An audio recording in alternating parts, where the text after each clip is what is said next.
ആകാംക്ഷയോടെയും ഭീതിയോടെയും നോക്കിക്കണ്ട ഒരു വലിയ യുദ്ധഭീതിക്ക് താൽക്കാലിക വിരാമമായിരിക്കുന്നു.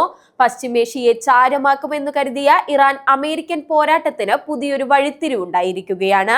ഇരു രാജ്യങ്ങളും വെടിനിർത്തൽ പ്രഖ്യാപിച്ചതോടെ ആഗോളതലത്തിൽ വലിയൊരു ആശ്വാസമാണ് പടരുന്നത്.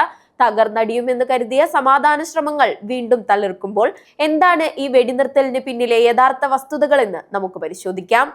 കഴിഞ്ഞ ഏതാനും ആഴ്ചകളായി ഇരു രാജ്യങ്ങളും തമ്മിൽ നടന്ന വാക്പോരുകളും സൈനിക നീക്കങ്ങളും ഒരു മഹായുദ്ധത്തിന്റെ വക്കിലായിരുന്നു. എന്നാൽ അന്താരാഷ്ട്ര തലത്തിൽ നടന്ന ശക്തമായ നയതന്ത്ര ഇടപെടലുകൾ ഫലം കണ്ടിരിക്കുന്നു. പാകിസ്ഥാന്റെ മധ്യസ്ഥതയിൽ നടന്ന ചർച്ചകൾക്കൊടുവിലാണ് വെടിനിർത്തൽ എന്ന തീരുമാനത്തിലേക്ക് ഇരു രാജ്യങ്ങളും എത്തിയത്. ആയുധങ്ങൾ താഴെ വെക്കാനും പ്രകോപനപരമായ നീക്കങ്ങളിൽ നിന്ന് പിന്തിരിയാനും സൈനിക കമാൻഡർമാർക്ക് ഔദ്യോഗിക നിർദ്ദേശം ലഭിച്ചു കഴിഞ്ഞു.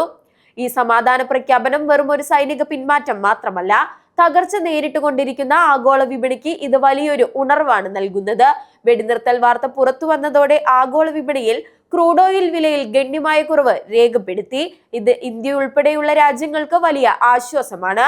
പശ്ചിമേഷ്യയിൽ ജോലി ചെയ്യുന്ന ലക്ഷക്കണക്കിന് പ്രവാസികളുടെ സുരക്ഷ ഉറപ്പാക്കുന്നതിനൊപ്പം തടസ്സപ്പെട്ട വ്യാപാര ബന്ധങ്ങൾ പുനഃസ്ഥാപിക്കാനുള്ള ശ്രമങ്ങളും ഇതോടൊപ്പം ആരംഭിച്ചിട്ടുണ്ട്. എങ്കിലും ഈ സമാധാനം എത്രത്തോളം നീണ്ടു നിൽക്കുമെന്ന ചോദ്യം ഇപ്പോഴും അവശേഷിക്കുന്നുണ്ട്. മുൻകാല കരാറുകളുടെ ലംഘനങ്ങളും നിലനിൽക്കുന്ന ഉപരോധങ്ങളും ഇപ്പോഴും ചർച്ചാ വിഷയങ്ങളാണ്.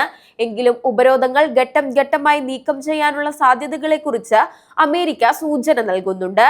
ഇറാന്റെ ആണവ പദ്ധതികൾ സംബന്ധിച്ച് കൂടുതൽ വ്യക്തതയുള്ള കരാറുകളിലേക്ക് വരും ദിവസങ്ങളിൽ ഇരു രാജ്യങ്ങളും കടക്കുമെന്നാണ് വിദേശകാര്യ വിദഗ്ധർ വിലയിരുത്തുന്നത്. യുദ്ധം തകർക്കുന്ന ജീവിതങ്ങൾക്കും തകർന്നടിയുന്ന സമ്പദ് വ്യവസ്ഥകൾക്കും പകരമാവില്ല മറ്റൊരു വിജയവും.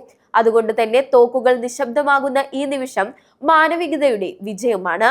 വരും ദിവസങ്ങളിൽ കൂടുതൽ ചർച്ചകളിലൂടെ സുസ്ഥിരമായ ഒരു സമാധാന കരാറിലേക്ക് ഇരു രാജ്യങ്ങളും എത്തുമെന്ന് നമുക്ക് പ്രത്യാശിക്കാം.